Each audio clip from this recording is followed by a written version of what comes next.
So you've been working with my masterclass students, which has been great. Mm-hmm. You've been reviewing their log lines, and then you've also been looking at some one-pagers, which are basically like pitches or short synopses for their scripts. So that's been really cool. It really helps to have an industry insider work with writers who are mostly newer beginning writers that I work with. Some are a little bit more experienced. So why don't we just start by reviewing how you got to this point, your experience in the industry, your background.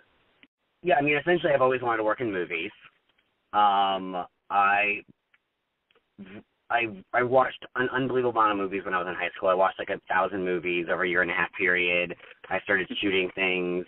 I started doing shorts. There's an Elvis Fest impersonation concert, like big festival, like a weekend festival back in Michigan where I'm from, and I shot it, made a feature-length DVD. My friend helped package it. We like did the whole thing, and then we sold them back at the festival. And I'm like, this is like when I'm like 19. I'm doing this. We're going to college. Went to University of Michigan, studied communication studies because I'd already known I always wanted to be the producer. I didn't think the idea of being a manager or an agent, I didn't even know what that was. I knew I wanted to be a producer because they win the Oscar.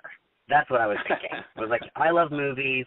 Producers, they must be the most important person. They must have the most access and be the most interesting position, the most interesting non-creative position. Right? I understand what the writer does. I understand what the director does. I understand what the editor does. Right? Involved in the whole process. That's interesting. I want to do that. So I wanted to go study people and how people think and how media works and all those things. So I went to study communication studies, graduated. 3 days after graduating, came out here. I had internships at Double Feature Films and Mishra Films, Double Feature Films. Most recently did like Django Unchained, and they had done a bunch of stuff leading back to like Pulp Fiction with Danny DeVito and a bunch of stuff. Kevin Mishra did like Public Enemies, and he used to be a studio executive. Both were really great experiences. I was there for a little bit. Then I went and worked for a talent manager, but I didn't want to work with actors. I've always wanted to work with writers and directors. And then I went over to Caliber Media. I was the assistant there for about a year, but I started signing clients. I produced a movie. And then I was a manager there for about 1.5 years. And then I went, and now I'm working with Jewel Ross over at Silent R, which kind of stuff, started at the top of the year, essentially. So there you have it. And Silent R Management, where you work now, do they do all kinds of talent, or are they only writers and directors? It's just writers and directors. It's just Jewel and I, and he only has writers and directors. Some below-the-line stuff, but mostly just writers and directors like me. Okay. And he has some pretty big clients, right? Yes. He has some very cool, fun clients. Who are some big names to wow us with? So he has this guy named Matt Aldrich, who is writing a Pixar movie right now. He has this guy named Brad Beaker, who's an EP on Glee, an American Horror Story. Those are some. He represents David Steinberg, who wrote Puss in Boots. So those are some interesting people, some big fun people that he has. But I think that Jewel's great. It's been a really awesome experience so far. I'm really happy. Now, you're young and hungry and up and coming, and I've noticed that you have a pretty good presence online. Have you found most of your clients via online, things like contests, writers' sites, that kind of thing? I mean, legitimately, I have found clients from every source you can possibly imagine. I found a client through LinkedIn. I found clients through Twitter.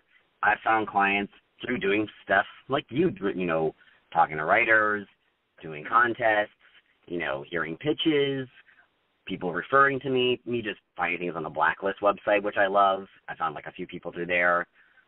Nichols, semi-finalists, all over the place. I've noticed kind of a sea change in the past few years where contests and writer sites like Blacklist, the Blacklist site is currently, I guess, probably like the most esteemed in the industry, but there's been other ones. But I've really noticed a sea change where contests really are establishing careers for writers, whereas 5 or 10 years ago, there'd be like 2 or 3 maybe top contests like the Nichols that were considered good, but now there's more, and I think it's because they contact more industry people to then read the scripts of the semifinalists and finalists. Yep. Would you agree with that? I think that what has happened is, especially, I think that there's a lot more. There's a couple things that I think that are happening. One, I think that there are more writers. I think that there's just as many people that work in Hollywood, but more writers, right? So the idea that there is more people writing scripts, so the idea of finding good ones becomes, but at the same time, it's still the 0.1%, right, that people are actually really interested in, right? Mm-hmm. So it's about finding those writers, those scripts. So all of these different things are kind of like filters in a way to help find them, right? Like anything that helps filter people for me, I'm going to pay more attention to it, right? I could spend 7 hours, because there's only so many hours in a day, right? I could spend 7 hours on the blacklist site just searching through scripts, reading the first 10 pages of all of them, or I could just read the 5 that the blacklist site sends me an email being like, well, based on your previous likes and these just got good reviews, you should look at these right away. I'm going to look at those right away, right? So same with the Nichols, and it's not like, some of my clients, some of my favorite scripts, including scripts that like got on the blacklist, right? The real blacklist didn't even get into the quarterfinals on Nichols, right? So none of those things are like end all, like, oh, well, these are like, but the idea that it filters out enough. And like even Nichols, I probably requested like 75 scripts, right? Because they give you the email addresses. So I emailed like, 75 different people. And out of that, I maybe was interested in 5 of them. And then I signed like 2.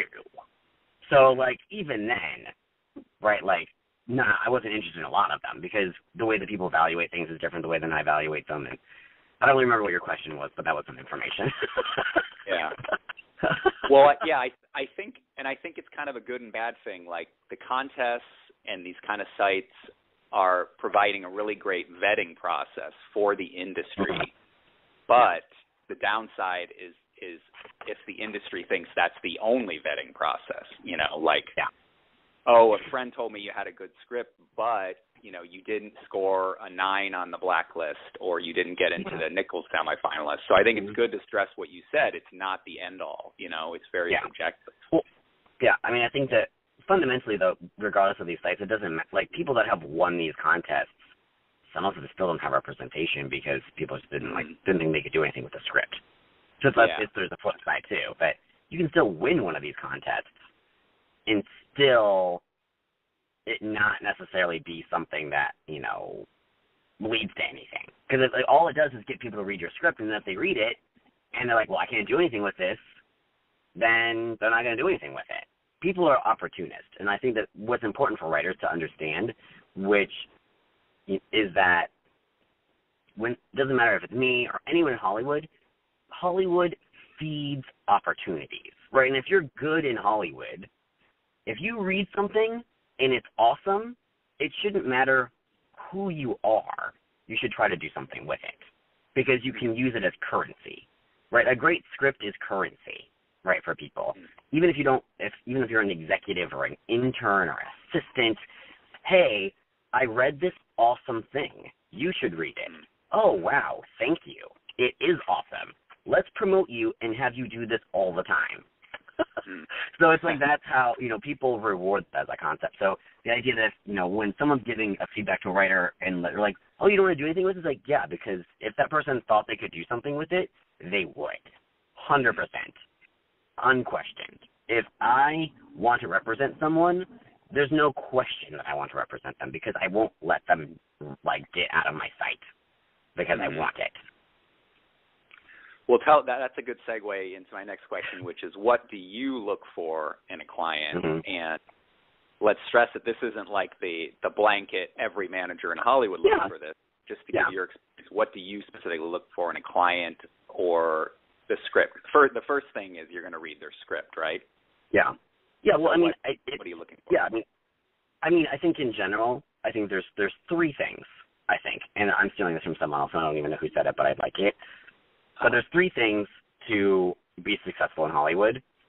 you have to be talented, right? So yeah, that's reading the script and being like, this script is really great. Like, this script is awesome. Okay, cool, great, let's take the meeting. Then it's 2, it's personality. It's, can I put you in a room with people and you talk about your ideas in an articulate, intelligent, interesting way, right? So when I have that meeting, are you interesting? Are you fun?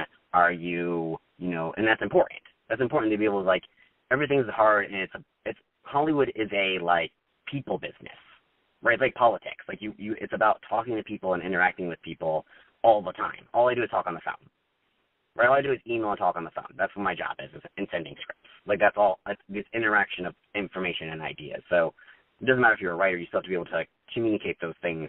That, like, you don't have to be like Jennifer Lawrence, right? But you have to be able to, oh, cool, oh, they were fun. I love that. That was a fun meeting, right? If I know, like, oh, they're, like, so awkward and weird, and it's like, right? So that's an element of it. And then it's also a drive. Like, I think, what else do you have going? I think the worst clients and the people that are the least interesting to me, and this isn't, but, like, the idea that it doesn't matter who you are, you're the master of your own career, right? I just get a percentage of your money because I'm helping. All I can do is help. I can create opportunities, but if you aren't also helping me help you, then, you gotta, writers also have to put themselves out there. They also have to build relationships. They also have to go to parties. There's drive. Drive is the other thing. What are you doing? How devoted are you to this as a concept, right? How long are you willing to make no money, right, because you love this so much, right? So I think those are the 3 things, right? Regardless of a writer, or if you're looking for an assistant, if you're looking for anything, like, those are, like, the factors that I think are important for looking for someone, right? So my favorite clients are the perfect storm of those things, right? Some things might be higher or lower, but those combination of things are what makes them the most interesting to me, right? And it's interesting to other people, right? It's the idea that, oh, cool, well, are you gonna go do this bitch work for 6 months, and we're not gonna pay you for it, and you're gonna do a good job, and we're gonna have a fun time doing it? Great, that's the perfect client. That's what people want. They want someone they can go hang out with in the trenches with, they'll do a good job, and know that they're not gonna get exhausted halfway through and bail. So I'm picturing you on your knees like Jerry Maguire saying, "Help me, help you." Exactly. No, but that's true. But that's it. Yeah. That's true. That's what I think the difference between, like, a manager and agent is too. Agent, it's fine. Here's a script. Go sell it. They are in the business of, like, putting things into boxes and just kind of sending these things down, an assembly line. Whereas I need to think things, I do things a little bit more. I have to think more outside the box, right? Okay, so I have to get this thing to this person. Well, I know this person's assistant who could read. Like, I got to, like, go around and think big picture and try to be more creative, and I need clients to kind of help me in that process, right? Like, I won't name specifics, but, like, it's, like, staffing season right now or whatever, so one of my clients, like, oh, well, I know this showrunner. Like, well, should I, like, should you No, you reach out to them. You send them an email, right? If you know them, me calling them isn't appropriate. I don't know them. If you know them, set the meeting, right? Like, and that's also sometimes a client, like, needs to have me tell them that. Like, oh, well, I can say, like, yeah, you said it. You said it, and then I can call their executive and let them know that this is happening. But if you have the better connection to the boss, you contact the boss, right? Because that's gonna be the loudest coming from you, and they're gonna pay the most attention to it, and that's all that matters. That's what I'm looking for, not, just because I'm da-da-da-da-da. I can call that person, but you're gonna maybe make the closest connection to them, and that's where they're gonna pay more attention to it if it's coming from you. So. Yeah, like I was talking to you about. I had a class in film school at NYU years ago with a woman who now is like a pretty major TV director. And so I was asking you if you had some kind of connection to her, and you didn't immediately know some kind of connection, but I have a feeling that if you and I sat down and said, I know this person, you know this person, we probably could get script. Absolutely. Absolutely. If I looked her up on, if I looked up at Studio System and all of her projects, and I analyzed every single one, I could find a 2 degree of separation, I'm sure. Mm-hmm. Yeah. And we should say, I think also, and this is something I've been realizing too, because I've always focused on features as a writer, and I've recently started writing TV specs, pilots. Mm-hmm. And so TV is relatively new to me, and I realize that when I make a TV contact, I can't just say, hey, will you read my script, and expect them to do something with it, you know? Yeah. It kind of takes a little bit more than that. Like you said, the currency, the buzz, the hotness. I know everybody, of course, wants Leonardo DiCaprio attached to their script, but that's probably not going to happen. Yeah. So what are some things that can add, elements or packaging or hotness to a script to make it more than just a good script? For TV or for features or for both? Let's say for both, yeah. I mean, for features, one, the reason why something is hot or goes is like a spectrum of things. It's like a huge spectrum of things. Things sell for $1 million, yeah, because they have Leonardo DiCaprio attached to them. Or they sell because someone's reading it. Or they sell because they're just good, right? So I think it's the idea that the most important thing that equates to hotness is the idea that the reason why something will sell or cause traction is someone important saying they liked it. That's important. Someone vouching for it, because everyone is always terrified of losing their jobs a little bit. Like, that's kind of how Hollywood functions. So people are kind of, a lot of times, I'm not, because I feel very strongly in my opinions, and if I like something, I'm just going to like it. But not everybody. A lot of people, but it's different. Some people they're in different positions than me. There's different politics that they're dealing with. So they want to be in a position where, they want to be able to, they're not putting themselves out. They're not guessing that it's good. Well, Steven Spielberg said he liked it, so it can't possibly be that bad. Mm-hmm. Right? It's even if not Steven Spielberg's attached to it, but he liked it. Okay. If that information leaks, then everyone's like, wait, what does Steven Spielberg like? Buzz excitement. So it's the idea that, but it doesn't have to be Steven Spielberg. It can be a producer liked it, or it can be the highest level, the smallest level thing. And it's really just about people vouching for it. Mm-hmm. Right? People want to, they have people that trust people. They want to know that, they're not in a vacuum. Mm-hmm. A little bit. And that protects them, protects their job. And that highlights the power of relationships because, you have a Rolodex of people who know that you know good material. Mm-hmm. So they're like, okay, if Lee Stobby says this is good, it's probably going to be good because I know him. I've got good scripts from him before in the past. I wouldn't call them if I didn't have something good. I wouldn't be calling them and telling them and selling them. I wouldn't be sending them a script if I didn't think that it was good. I'm not going to waste their time. But again, that's also why they take my phone call and they read my script. So that's why it's important. That's why it's important for me to also only set, because again, I do work in a vacuum sometimes. And when, sometimes it's just me and the writer for 6 months reading a script, and then when it's time to go out with it, maybe I have the intern read it, but beyond that, it's just me and the writer thinking it's good. So that's all I can rely on, really. I can't really vet it much more beyond that.